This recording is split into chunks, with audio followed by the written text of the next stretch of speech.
Elyse DeLucci Show. I'm Elyse, and we're in my living room on the Upper East Side, which sometimes you could see from my TikTok videos.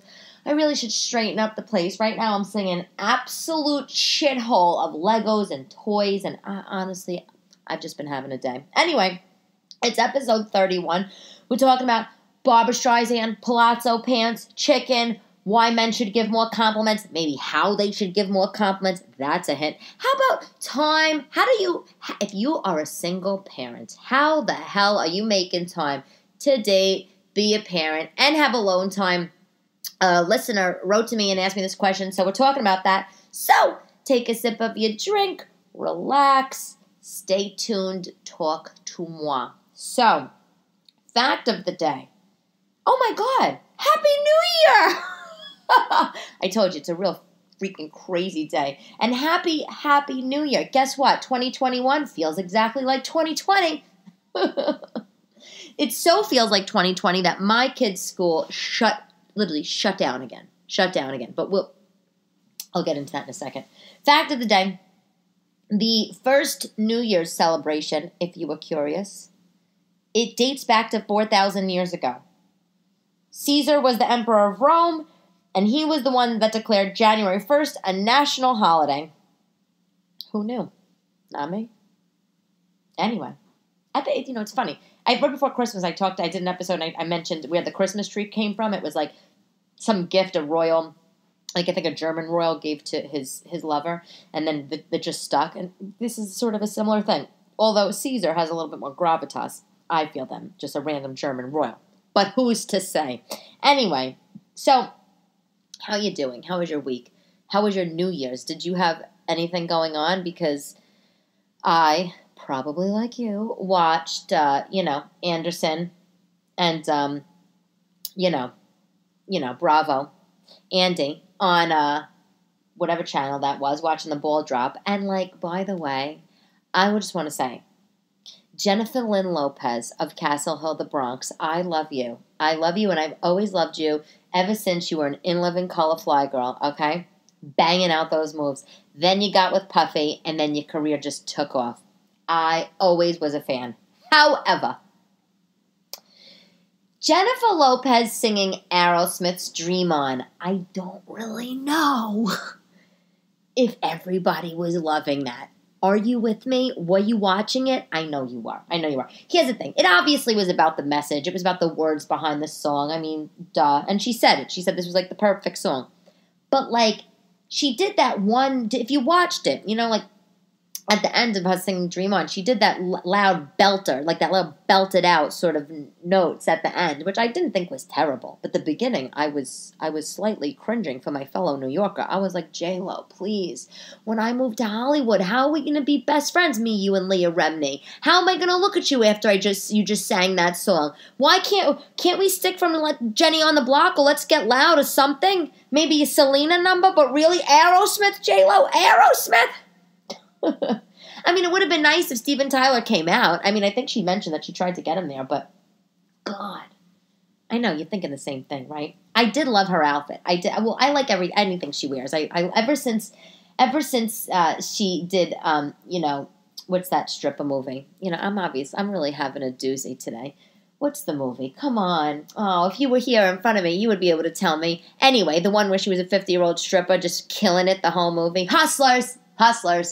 Anyway, ever since then, I just thought, oh my God, anything J-Lo wears, however she looks, I'm just amazed, even though I've always been a fan. But, I don't know. I couldn't get behind the Aerosmith Dream On song. Anyway. But, New Year's, it was usually New Year's is always underwhelming, but this year was just a whole nother level. My kids were with their father, and I cleaned out a closet. I cleaned out their toy closet. I mean, that's really exciting. I was not wearing sequins or rhinestones, okay? I think I had a side pony going, smeared lip liner. I took a nap for 2 hours. I wound up doing a 20-minute walk before I ordered Chinese food. Came home and ate, and that was the end of that. But I got to tell you, what's hot in my pants right now, Hilaria Baldwin, can't get enough of that. Here's the thing. Yeah, I talked a little bit about it on TikTok. which is so limiting. I mean, really, it's like a minute video, and you're really supposed to have your videos under like 17 seconds or some bullshit like that, but I get it. Look, Hilaria, she's just the wife of Alec Baldwin. That's a terrible thing. You're not just anybody. We're all somebody, darling. But no, she's the wife of Alec Baldwin. She's this, yoga teacher, yoga studio owner, whatever. Wife of Alec Baldwin. Cute girl, cute woman, 5 kids, gorgeous, fabulous life. And we're looking at her just as Alec Baldwin's wife. I mean, unfortunately, maybe to some people they identify closely to her, but to me at least, I would just sort of look at her Instagram from time to time as Alec Baldwin's wife. Just how sometimes I look at Jessica Seinfeld as Jerry Seinfeld's wife, right? So all of us sometimes spectators would just feel that maybe we knew her a little bit. And then, homie comes out of the gate, and she's saying that, and then, it's Hillary, and she's from Boston. Those Sam Adams commercials, I just think is so funny. That I should be able to do it because the voice is so nasal. What is it? It's like, your cousin from Boston. Honestly, if there was a camera, well, I guess there's a microphone technically, but if there was a camera, you'd be like, this woman's completely insane. I'm sitting here in Lululemon knockoff camouflage leggings, a paisley dress that I rented off Rent the Runway that I'm never going to wear because it makes me look like a house, but I just felt like putting it on because why the fuck not? I'm drinking a can of club soda, and I am quoting/singing Sam Adams lager commercials to my computer, and nobody else is around. Certifiably, probably, most definitely insane. Anyway, back to Old Hills. So, I mean, we all felt like we kind of just knew her as whatever we knew her as, this adorable, hot, chickadee Spanish girl, and then we find out she's your cousin from Boston. I mean, just your average girl from the block. Really? Really? But you know what? Everybody's freaking out about it. I don't actually think it's so terrible. I mean, look, everybody wants something to be sensational about. Everybody's all doom and gloom, corona this, mask that, who's dying. Nothing to make light about, by the way. I'm just saying that's the reality we're living in. So we get this one hot-to-trot celeb wife, whatever she is, and all of a sudden there's this whole wackadoo thing and the world's gone mad. I just think the world wants a little bit of crazy, a little bit of silliness, and I think this is it. But I have to say, I don't really think it's terrible. I mean, it's a little weird, but you know what? She's just trying to make herself seem, I don't know, sexy, European, like, I don't know, like, but did she tell Alex? Was she like, did she tell Alec, like, look, Alec, like, listen, I'm from Boston, okay? I'm from Boston, and I like to drink a beer. However the fuck they said. I like to go to the party and drink a beer. Honestly, it's in my opinion, it's the worst accent. No offense if you're from there, because I know who the fuck am I to be talking about accents? I know, but what did she say? Alec, I'm from Boston, but I'm just gonna go around. I'm gonna tell people I'm from the motherland, right? But maybe she identified from there. Like the thing about Hillary though, versus say somebody like Madonna. From Boston? Is she from Boston? Is she from Michigan? I think she's from Boston. I should know this. I should know. Anyway, maybe she's from Michigan. Anyway, point is that Madonna would have handled this cool. She would have been cool. She's a cool fucking cat. If somebody knew that, if Madonna was from Kentucky and she was saying she was from, Rome, and the word got out, Madonna would just be like, you know what? I just decided to reinvent myself. And that would have been the end of that. She would have cut it cool, smooth, sharp, slick, done, case closed, Hilaria. I saw an article that she's insulted that her heritage is being questioned. Oh, please, blah, blah. Have a little fun, Hilaria. Lighten up. Lighten up. You had 5 kids. We're in the middle of a pandemic. Lighten up. You should just be like, you know what? I just decided to just have a little bit of fun. My husband's a wildly successful actor. I'm his hot to trot lady lover wife with the 5 kids, and you know what? I wanted to have a little at it too. I wanted to have at it. Who cares? Who cares? But not who cares as in like if you care. I just mean like who cares? Like she's nuts. We're all nuts. So what? Big deal. And I mean, like in the 50s, the actors, I said on TikTok earlier, the American actors were taught the transatlantic and the mid-Atlantic accent, that old-timey voice, that you would hear on movies in those black and white movies, and it's just like, we were like, is everybody in America British, or did we once talk like the Brits, and then all of a sudden, then we don't? Like, what happened? No, it's because we sound like the normal dumpster diving Americans that we sound like, or at least me, I could speak for myself. And, if you were an actor in the 1940s and you were on the come up, well, somebody was going to give you an accent lesson so you could sound a little bit classy. Class it up a little bit. But this is nothing new. Anyway, Hills, I just think you should come out. I think you should own that shit. And you know what I think you should do? I think not only should you own it, I think you should come out with like a fucking Spanish looking fashion line. I think you should run with this. This is your 15 minutes, Hillary. Make it worth your while. Step right down on the Price is Right. So I want to tell you something mildly pathetic that I did the other day. You'll agree, especially because it's not Valentine's Day. But see, I got a few I get every year, sometimes I get these, I shouldn't say sometimes, every year from clients or business people, I get food gifts, like a gift basket or a box of chocolate, whatever. They send them to my office or my house. Very nice. Well, this year I got Mrs. Prindables, which are apples. I feel like this is sounding like a commercial. In my head, I'm like, ooh, this sounds like one of those podcast commercials. But no, this is not. This is true. Mrs. Prindables, if you look it up online, they make these chocolate-covered apples, these caramel-covered apples, toffee-covered. Oh, my God. Oh, my God. Oh, my God. It's a complete... Wait. Listen, let me tell you something. If you get this, it's a complete Harry Met Sally moment. Just wait for it. You can order the apples, first of all, and go on Retail Me Not, because they always have coupons on there. And they come in like a pack of 2, a 6, or 8. I know this really sounds like an ad, and it's not an ad. They should pay me, though.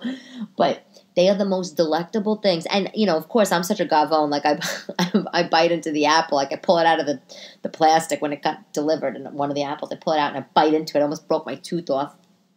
And, remind me to tell you that story, though, about how my ex-husband broke his tooth on a flight to Hong Kong because he was too busy biting into the free hummus on the plane. Like, I can't. Anyway, I was mortified. But but I bit into this apple, and then I realized, oh, shit, you're supposed to cut them like classy, like into little wedges, not, tear into it like Cookie Monster.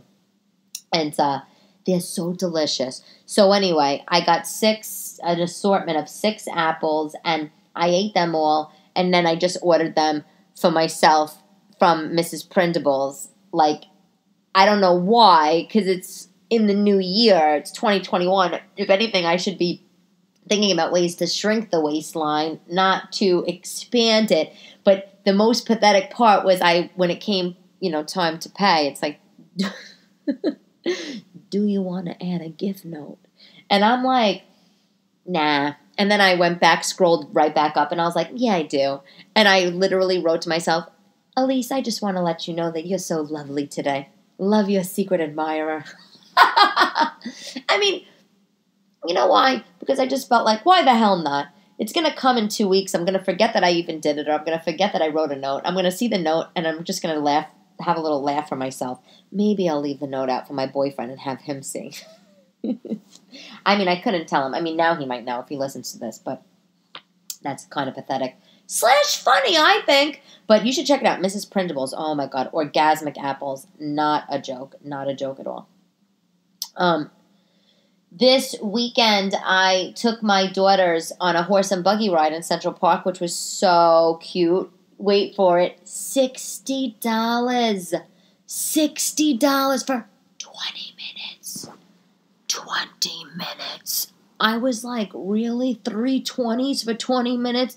And then the guy did, the horse driver, he did a whole glamour shots photo shoot, on the go. He's like doing the horse, and he's turning around to me. Let me have your camera. I'll take a picture of you and your kids. And what am I supposed to say? No. The girl's like, yeah, Ma, give him the camera. Actually, they're like, Mommy, give him the camera immediately. And I was just like, oh, fine. So give him the camera. And, of course I knew it was going to be more than 320. So there it was, 320s and 110. $70 for 20 minutes. I literally was going to have a Schwitz attack, but it was so nice and it was so fun. And I'm really glad I did it. And my boyfriend, he's funny. He's like, after he's like, I feel like this is a tourist thing to do. I'm like, it is. I could care less. I'm like, I like to be a tourist in the city. And, I think actually that was his kind of point, too. He likes to be a tourist in the city. But it's like, I actually think it's an iconic New York thing to do. Like, it's like going to see a Broadway show or, I don't know, walking through the holiday shops at, like, Bryant Park or in Grand Central. I just like to do it. I don't care. I love it. I mean, the horse shit all over the place. I don't know who the hell is using that blanket in the back seat. I mean, the guy's like, if you're cold, you could use the blanket. And I'm like, the blanket? Like, you think I'm going to use that blanket? My boyfriend, he looked at me when the guy says it, and he just literally put his head down and just shook his head back and forth. I said, exactly. This is why we're together. We're on the same page. Not in 10,000 years am I putting my hands on that blanket. I mean, first of all, the blanket is permeating like horse manure. That's the first thing. And the second thing is, I don't know who was using that blanket before. And we're in the middle of a pandemic. I mean, come on. Everybody gets in their little horse-drawn carriage. What, are they keeping their mask and their gloves on? No. And I didn't see him Lysoling that shit down before we went in. I'm not using your furry blanket, your furry love blanket.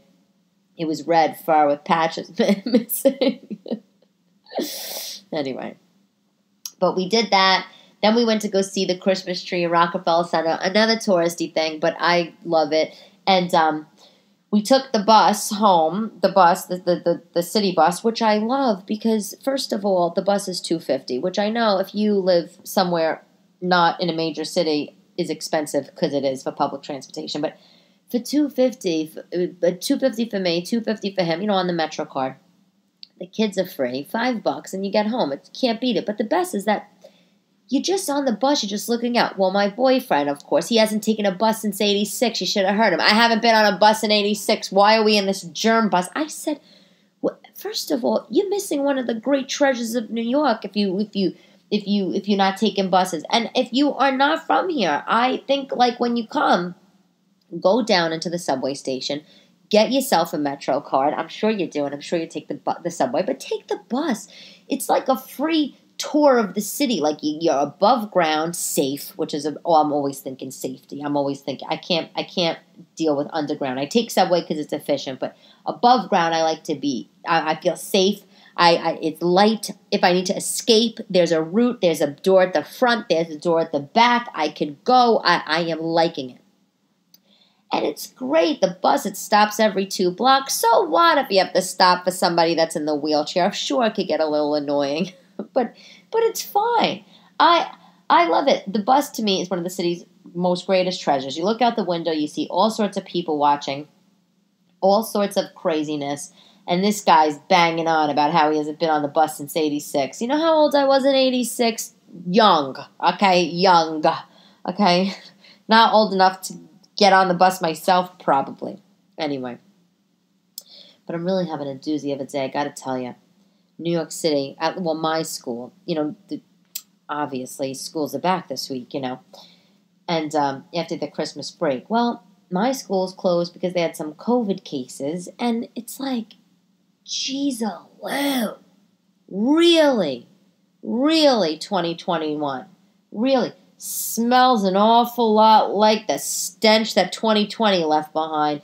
Honestly, it's Monday right now. I'm recording this. It's Monday. And what is it, the 4th? I don't even know. I should know the dates, but I don't because I'm living in a constant state of chaos like you. And the teachers, because they had to shut down the school immediately, the teachers, for whatever reason, couldn't jump into sort of like remote learning mode. So basically, they held a morning meeting on, Zoom for the kids. And then they sent a PowerPoint presentation for the parents to do homeschool all day with the kids. I'm sorry. I'm a single mom with 2 kids and I work. What kind of PowerPoint do you think I'm doing all day long? And then the best part, the teacher's like, even if you thought you would get to a get out of jail free situation, you weren't. The teacher's like at the end, make sure you send us a picture of all the homework or all the schoolwork that's been completed throughout the PowerPoint so we could see that the child was present and learning in class today. Really? I mean, Why pay taxes? But here's my ex-husband. So, of course, when I find this out, I was like bad out of hell this morning. What? Like, I have calls. What am I going to do? What am I going to tell my boss? I'm sorry. My kids are home from school again and not remote learning because the shit shut down. And I get it. COVID's serious. But sorry, guy. I can't do my work for you today. So, there's my ex-husband. Bleeding heart. Kills me. He's like to me, Elyse, he's like, seriously? You're complaining? You should feel bad for the teachers. You should feel bad for the principal. Look how they have to scramble last minute and throw shit together because the schools are shut down. I said to him, I care about the teachers. I care about the principal. Don't mistake my craziness, bad out of hell attitude for not caring. I said, I care. I said, my problem is that I'm in crisis right now because I'm trying to figure out how now I have to do my day, and you are telling me that I should put aside my own needs and I should care about the greater good. Let me tell you something. I told him, I said, that's just so freaking British of you, okay? And I'm sorry if you're British and you're listening. I know I have some people from the UK that listen. And there's just a coldness sometimes that comes through, at least him. Now, I know a lot of British people, obviously being married to him for almost 10 years, and I've worked at British companies and whatever.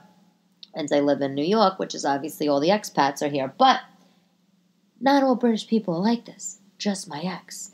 And I couldn't deal. And I'm like, bat out of hell. Papers flying all over the page. Pancakes on the floor. Crayons on the floor. Which kid screaming she wants to not match the other kid. Who doesn't want to wear an undershirt today? My phone's ringing. My email's dinging. I got Zoom calls going off. I got morning meetings started. And I'm texting like a lunatic to this ex-husband. And he's sitting there telling me, you should feel bad for the teachers. I'm like, you know what? You're a shitty friend. I said, you'd be a shitty friend. Imagine if you had a girlfriend or a boyfriend and they cheated on you and you're all upset and you go to your good friend and you're complaining that this thing cheated on you, the girl cheated on you, and your friend turns around and says to you, you know what, though? It might have been a little bit of your fault because you're an ornery bitch. Like, is that helping the situation? No, it is not. And I would say his name, but then he would die, so I'm not saying his name. But no, it is not Melvin. It is not helping the situation, Melvin. It's nothing like his name, by the way. But, my God, really? It's like I'm watching The Crown. And damn it, I really hope Queen Elizabeth isn't as cold as they make her out to be in this season 3, because it's giving me the heebie-jeebies. I mean, and it's not for now, but, my ex-mother-in-law has a lot of nice qualities. They're very loyal people. They're very loyal. They're very kind and welcoming. And my mother-in-law, my ex-mother-in-law, she's a fabulous baker. Cook, not so much. But baker can really throw down. But she is cold. I am telling you, she is cold. When I was getting married, I wanted to, at the time, I was young and I wanted to wear a big ball gown sort of thing. Of course, why not? And, and I went to her house, I remember, in Wales, and she says, oh, darling, you're not going to wear a meringue, are you? And I'm like, oh, what? A meringue? You're not going to wear a meringue, are you? And I'm just thinking, what the hell is this lady talking about?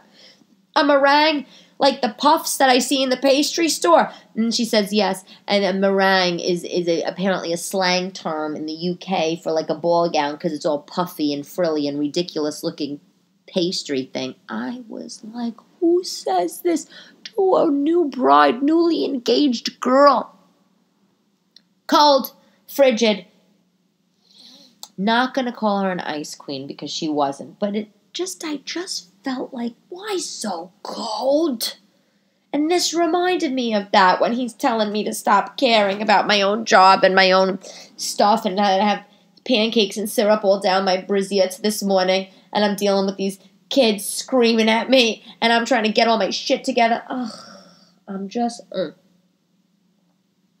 needed a sip of seltzer, sorry. I just can't. Anyway. I am lucky I have an ex-husband, though, I could text and complain to. I mean, does he answer all the time? No. Does he sometimes tell me things that I don't like to hear? Of course. But I am lucky, so I'm not complaining. But please. Anyway. Also this week I made a chicken dish that's very good. And my mom makes this. I'll tell you what it is. It's so easy. First of all, I have two other sisters, and well, there's three of us, and I have two sisters. My mom calls this dish Chicken Gabrielle. Clearly, she has a favorite daughter, and her name isn't Elyse. Okay, Mom, what's up with that? But anyway, it's so easy. All she does, and I made it for the kids, and they loved it. All my mother does, she gets chicken breasts. Well, first you preheat the oven for, I think maybe she preheats it 375 or something, I think I did 375. She gets a few chicken breasts. I had 3. Cut them up into like 1-inch chunks, right? And then dredge these chicken pieces, these 1-inch chunks in some breadcrumbs, grated cheese, salt and pepper. You know, you mix it all together in a bowl. Dredge them in that. On an oil-lined baking sheet, you line up you line all your chicken pieces, your breaded chicken pieces there. Drizzle olive oil all over the top of it, lightly, not all over like a swamp. And then you put it in the oven for 45 minutes. The chicken is cooked. When the chicken is done, you don't have to turn or anything. 45 minutes, cook these breaded chicken chunks. They come out of the oven, and then put them in a bowl. And in a bowl, drizzle a little bit of balsamic vinegar, and then take a can or a jar of marinated artichoke hearts in olive oil, and also put those in there. Mix it all up with your hands, and it's so good. That's it. That's what she calls Chicken Gabrielle. I don't know why it's not called Chicken Elyse. Elyse makes it all this time. Elyse makes this chicken all the time. Mom. But it's very good, and the kids liked it. I was surprised. They thought it was like salad dressing chicken nuggets, they told me, which works for me. It's fine. But if you want to try it and you have kids and you don't like the idea of the balsamic or the artichokes, I mean, you just do it with the breadcrumbs, and it's literally like just homemade nuggets, obviously. Anyway. So, okay. So,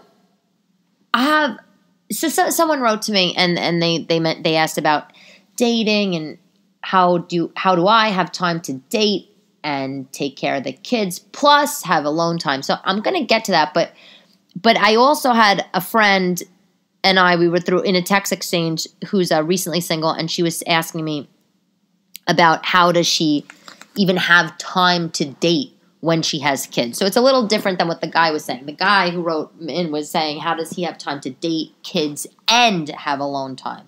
And then how does he tell his girlfriend that he wants to have alone time? My friend, though, we were texting about how do you have time to date with kids, but like how do you even, she was also saying, how am I supposed to like vet out these guys like that to know if they're decent or not? And we were having this whole thing, and so I said to her, it's literally the hardest thing. And her biggest concern was like she's on the apps and she's trying to date people, meet people, and she has on the app that she's a single mother. She also has 2 kids, but she's like, Elyse, I some of these guys I really like, but I just don't know how they would be around my kids. And, I'm saying, well, you don't need to really think about that on date number 1, date number 2. Like, enjoy yourself, like go out for a meal, have a drink, whatever.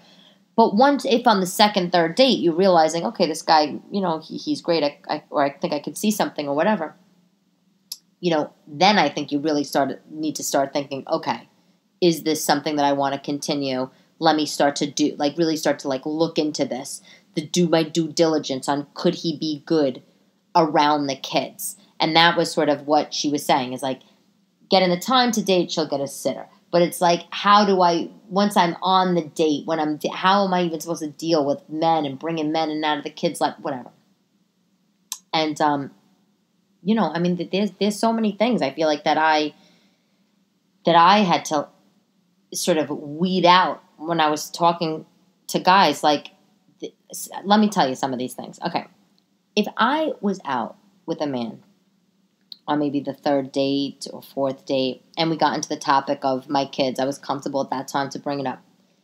If the guy didn't have children of his own, and he started giving me parent advice, because yes, that did happen, like telling me how to parent based on what his parents did or whatever, he was automatically out. You're out. You're dead to me. Okay, I can't deal with that.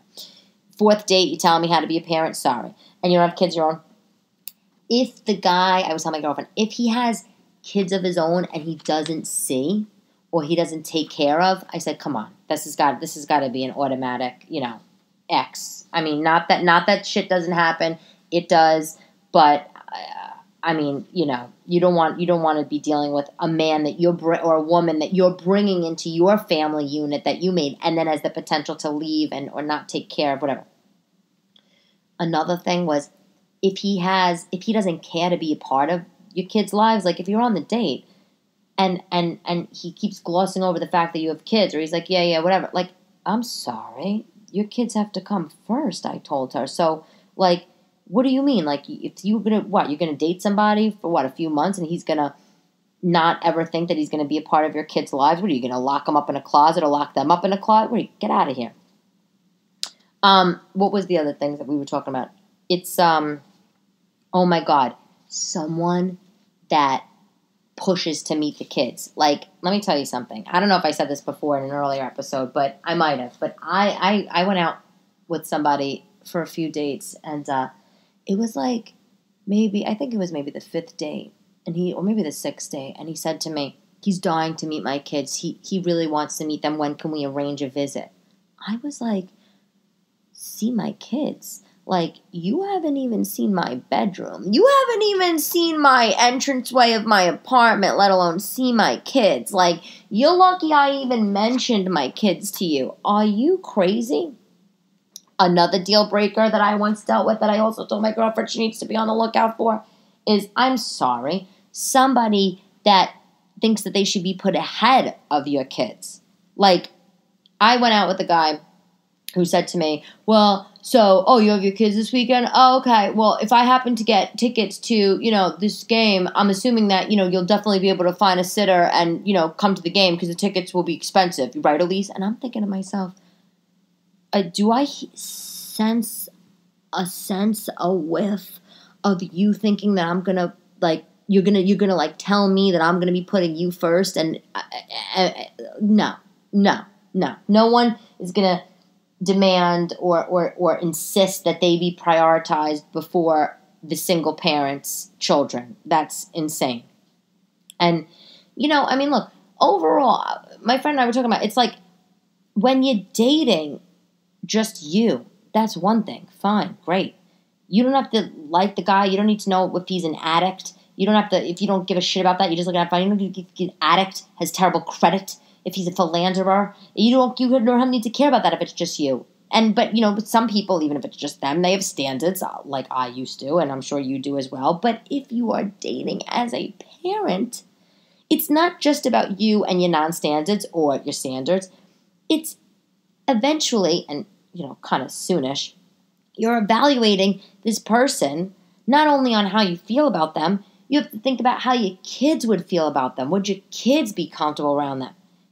It's like, maybe in the very beginning I told her, it's not going to maybe seem like the hugest difference, but very quickly it's going to become a huge thing. A huge thing. I mean, I don't know. And then other little things, like I was saying to her, look, if you're dating a guy that even calls you up at 6 o'clock at night, and asking you to go to dinner at 7, he's got to go. Because he has to respect the fact, well, one, he should be respecting the fact anyway that you deserve more time to make plans, or to get ready. But he needs to respect the fact that you have to make arrangements, And please, like, if he's doing that, then I'm sorry, he's probably also going to be the kind of guy that changes the subject every time you mention the kids, or doesn't want to hear it when you have to, or if you're having a hard time. Look, my boyfriend doesn't have kids, okay? So, and that was like a thing for me. I mean, it's fine, but in the beginning, I was just like, nah, I don't think so, because it's just a completely selfless, different sort of mentality you have to have. And I don't know. It's fine. I felt like it's easy to make the time to date. You can always ask a friend or a relative or, get a sitter. But in terms of once you're dating and how to sort of navigate that, hard. Not so easy. Anyway. You know what, though? On the dating note, I wanted to say,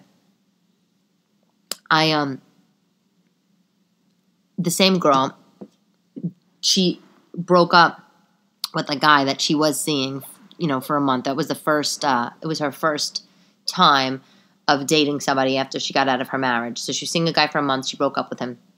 And then we were talking about, how can we get her, like, more out there, right? As a single mom. But she said to me, Elyse, Rick, this is the guy of 1 month, he never gave me compliments. And I said, what do you mean he didn't give you compliments? And she's like, I don't know. Like, even though it was only a month, she was like, I just felt like he didn't give me compliments. Like, how, like, I don't know how to ask him for a compliment. And I was like, well, why don't you just say, oh, do you like my dress? Oh, you like my hair like this? Oh, I got my hair. She's like, yeah, I don't know. So this is what I wanted to say to anybody listening. A PSA, okay? Especially if you're a guy listening. You got to learn how to compliment the women, guys. I mean, God, hearing my friends is killing me. I read a book that I recommend you, if you're a man, a single man, you should read. Or if you're a single woman and whatever. Or if you're even a parent, I think it's good. It's a great book. It's called How to Talk So Kids Will Listen and How to Listen So Kids Will Talk. It's a yellow book. It's a paperback book. The authors are Adele Farber and Elaine Maslish. How to Talk So Kids Will Listen and How to Listen So Kids Will Talk. And the book, all the book does, teaches you about, is how to listen to children, actively listen to children, how to talk to them to get them to open up.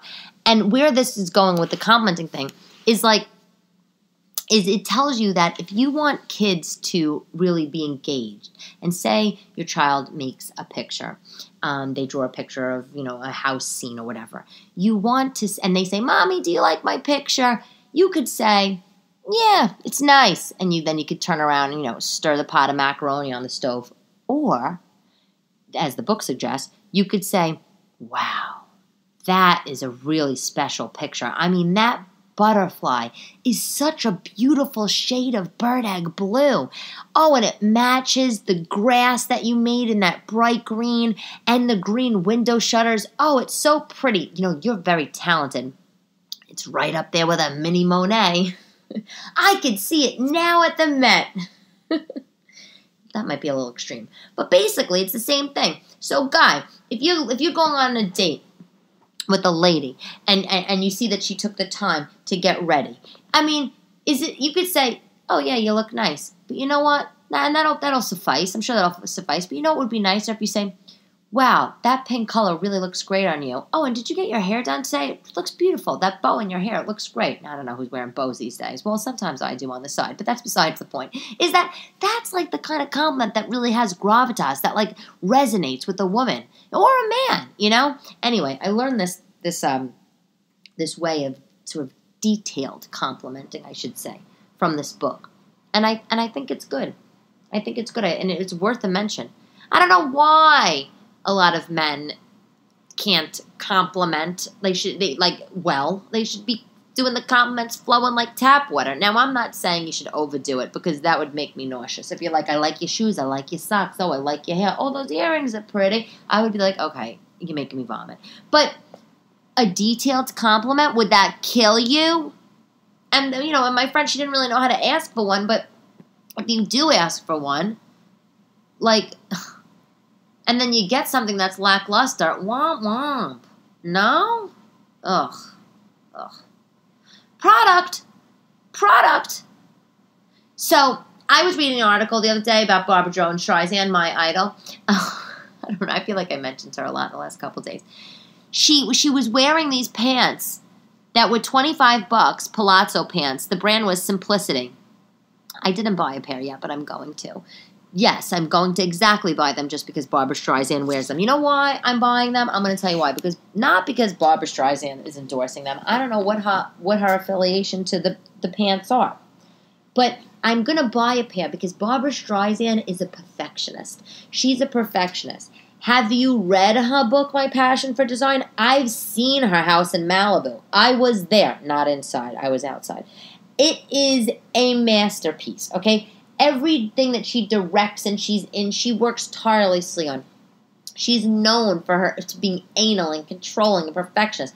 Maybe annoying to have tea with, but if she's wearing a pair of comfortable palazzo pants around her house, I'm pretty damn sure that they're going to be very, very comfortable. So I am dying to try them. And for $25, it's right in my budget. The brand is Simplicity. Let me spell it for you. SIMPLICITIE.com. Simplicity.com. $25 palazzo pants. When I get them, when I order them and get them, I'll do a TikTok. But I wanted to do that as my product of the day. I don't usually do products of the day that I haven't tried or heard amazing reviews about. But this, I feel like, is very special. Barbra in a pair of $20 cotton pants. Come on. So my friend who wrote to me, my TikTok follower guy, he said, "Hey, Elyse, how do we balance kid time and girlfriend time and alone time?" And he said, I don't have his question right in front of me, but he said, I love my kids and I want to spend a lot of time with my kids. And I love my girlfriend and I want to spend a lot of time with my girlfriend. I also love myself and I want to spend a lot of time with myself. But if I want to spend time with myself, how do I tell my girlfriend that I just want to have alone time? And here is my thought on that. No expert here, but my opinion on that is that we probably all, at one point in our lives, have been so open and available to a boyfriend or a girlfriend, whether that was when we were single when we were 15, or a single at 25, a single at 35, whether we were divorced, kids, no kids, whatever. And you know what? That was unhealthy, to just be totally available or at that person's disposal or attached at the hip. Maybe fun for the first few months of honeymoon phase, but then, come on, it's not great, especially as you get older. And so I think that we've all been there, done that, and we all know maybe that could be nice and whatever, but codependency is never a good thing. We need to obviously have our alone time and cherish that. And I think that you should say that right out of the gate to when you were dating somebody or your girlfriend. I would just say,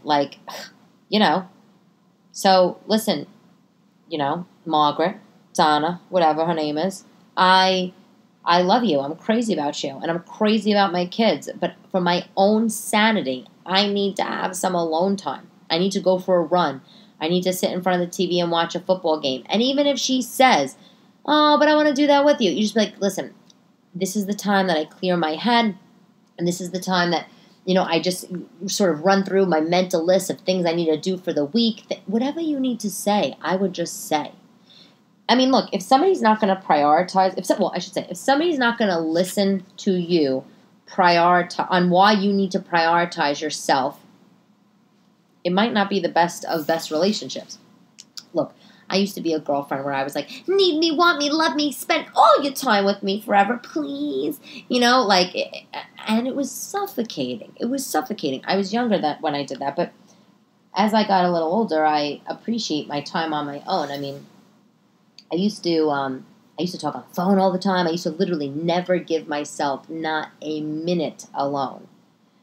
But we get older, we realize that's important, and I think that you need to communicate that to your girlfriend or the women that you're dating.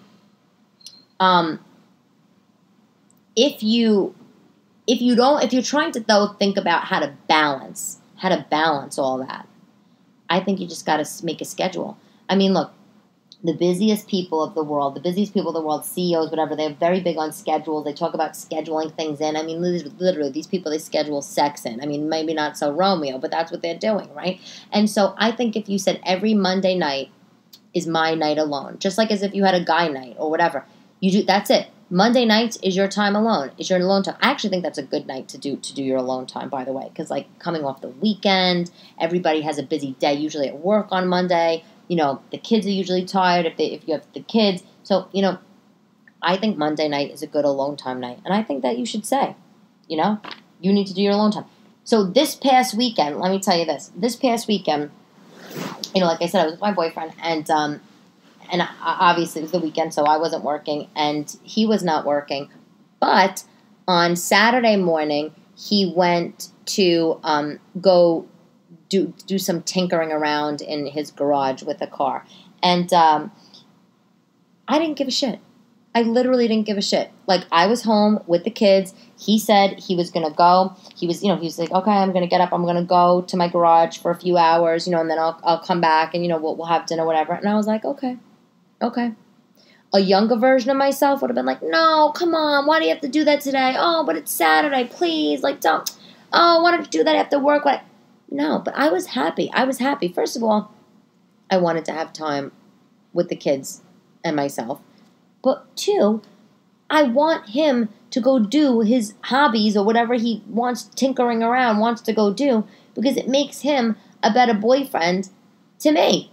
And it makes me also then have some space from him. And then I miss him. And it's just good all around. So I think you got to set a day or a weekend morning for yourself. And don't stray from it. Even if you have nothing to do. Even if you don't want the alone time.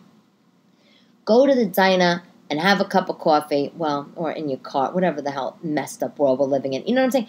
Go for a walk. Go for a drive. I would keep that solitude time and not let her get in there. And if she's going to get mad about that, I think that's probably a larger conversation. Because just like you want her to have her time, maybe getting her nails done or having lunch with a friend or whatever, you need your alone time too. So I think that that's super important. And by the way, if she doesn't understand any of this, you should Google something about self-care and divorce or dating and self-care and all that kind of stuff. And you'll find tons of things about this, and she could read all about it. Or you can have her email me, and I'm happy to answer a question for her as well. Anyway, quote of the day. I love this quote. It's by Neil Gaiman. I think that's how you pronounce his name, Gaiman. He's an author. It's a little bit of a long one. It says, I hope that in this year to come you make mistakes, because if you're making mistakes, then you're making new things, trying new things, learning, living, pushing yourself, changing the world. You're doing things you've never done before, and most importantly, you're doing something. Neil Gaiman. Love that. Perfect New Year's quote.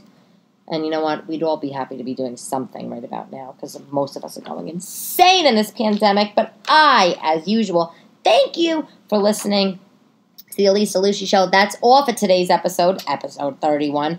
Again, subscribe to my podcast on Apple Podcasts and Spotify. Write me a review. I love reviews. It helps my podcast grow. And if you subscribe, of course, you'll never miss an episode. So stay tuned for the next one. Thanks for listening. Talk to you soon. Ciao, ciao.